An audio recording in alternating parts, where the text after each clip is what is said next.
A ideia da exposição começa de uma forma que tinha a ver muito com a pesquisa que se fez para que a exposição fosse feita e tinha então, nesse momento, um caráter mais retrospectivo, ou seja, mais cronológico. Mas aprofundando a pesquisa, a gente viu que o mais interessante não seria isso, pois o Atos tem certas experiências que ele retoma ao longo do tempo.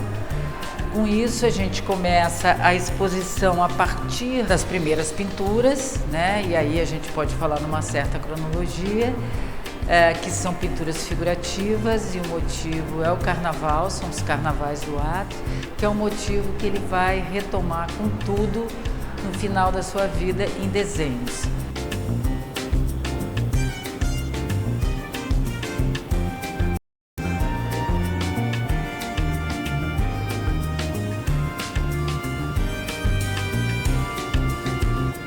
Para esse primeiro núcleo, a gente teve uma curiosidade em relação ao que se tinha também de pintura sacra do Atos. E elas tinham, em termos de composição e de cor, uma aproximação muito grande. Então, esse nós chamamos de a fantasia da cor e juntamos esses dois documentos de cultura que o Atos faz a partir dessa aproximação do ponto de vista mais formal mesmo. A partir daí, então, a gente vai fazendo um caminho que tem mais a ver com essa questão dos campos que lhe interessaram explorar. Então, nós vamos ter geometria da cor, com a pintura abstrata dele, que tem, vamos dizer, uma raiz construtiva, uma raiz geométrica, mas ela é muito sensível. Então ele, de uma certa forma, tensiona essas duas coisas.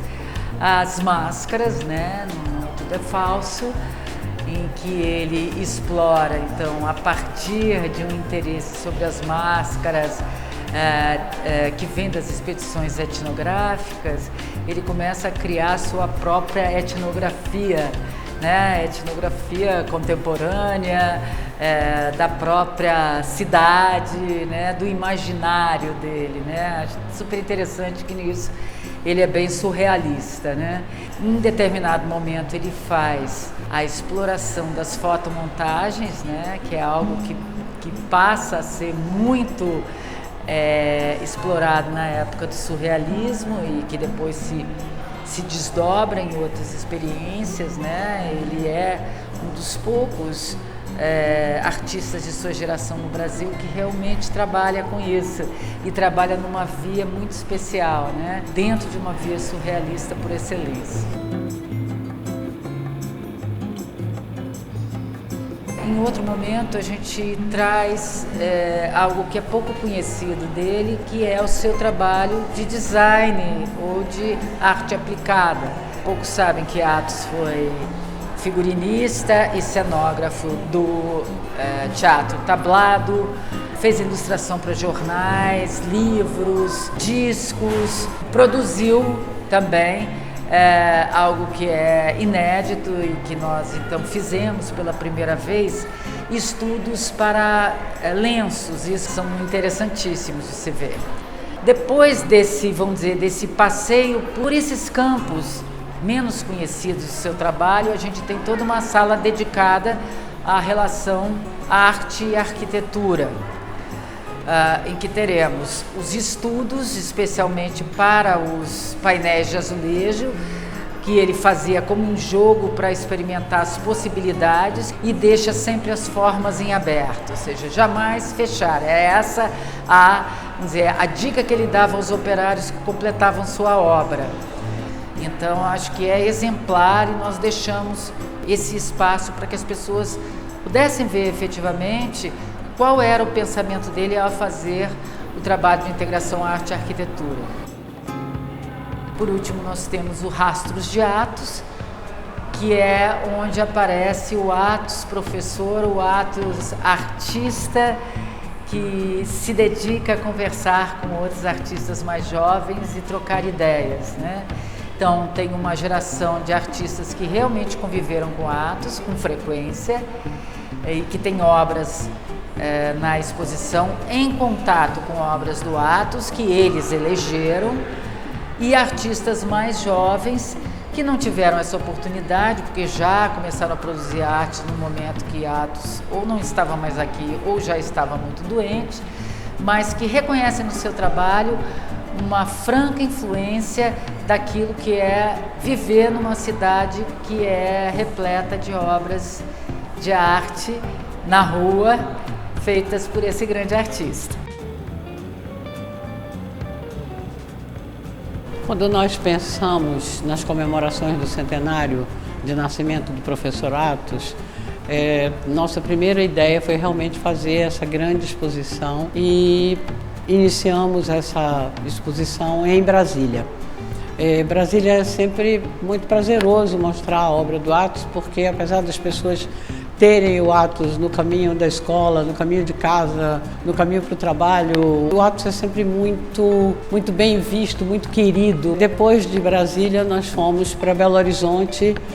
Belo Horizonte tem um CCBB muito bonito também, e o espaço tem um piso muito impressionante. Nós tínhamos todo o terceiro andar, então a exposição podia ser vista quase que numa sequência, então ficou muito interessante. De Belo Horizonte nós fomos para São Paulo.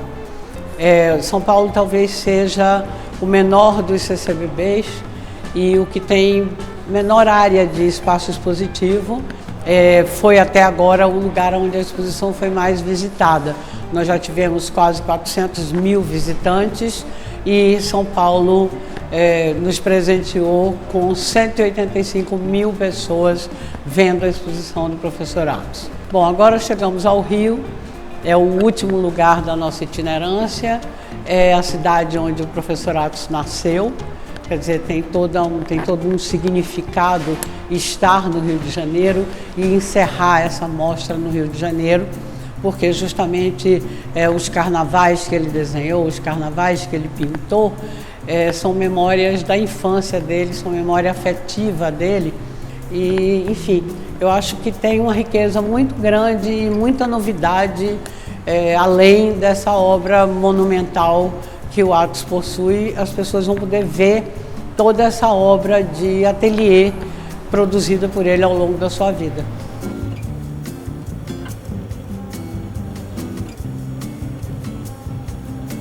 É legal pensar, fazer uma avaliação de tudo que a gente viveu durante essa exposição, né? Porque ela foi uma exposição que nos desafiou muito, né? Desde o início do mergulho mesmo na obra do Atos Bulcão, tudo que a gente descobriu do Atos a partir da pesquisa, a partir de tudo que a gente trabalhou juntos aqui, né? E é muito legal a gente chegar nesse momento da mostra e olhar o quão diferentes foram, né? Cada uma dessas cidades também nos ensinou, sabe, alguma coisa, porque cada vez que mudava o espaço, cada vez que a gente tinha que repensar as relações para ocupar mais espaço ou para condensar um pouco, isso nos obrigava necessariamente a pensar vínculos diferentes do que a gente tinha pensado originalmente. Então, isso acho que foi bonito, realmente, assim, estou tentando pensar um pouco isso para ver o quanto essa exposição foi mudando, o quanto a gente foi aprendendo nós mesmos com ela, né, ao longo desse processo todo. Foi realmente um prazer enorme, né, ter sido convidado para fazer parte desse projeto e vamos seguir, porque isso foi muito especial.